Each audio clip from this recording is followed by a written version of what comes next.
Pilgrim's Pride, the second largest producer of chicken in the U.S., gave $5 million to Donald Trump's inauguration. That's more than the combined donations of Meta, Amazon, and Apple.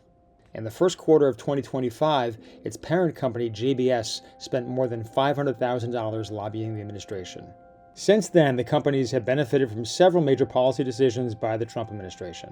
In March, the Securities and Exchange Commission granted its approval for JBS to be listed on the New York Stock Exchange. A month later, the Department of Agriculture announced that it would allow meat processing facilities like Pilgrim's Pride to accelerate their line speeds, a long-sought goal of the industry. Studies show that faster line speeds are associated with a lower overall well-being among workers, a greater risk of injury from repetitive movements, and a higher perception of injury risk.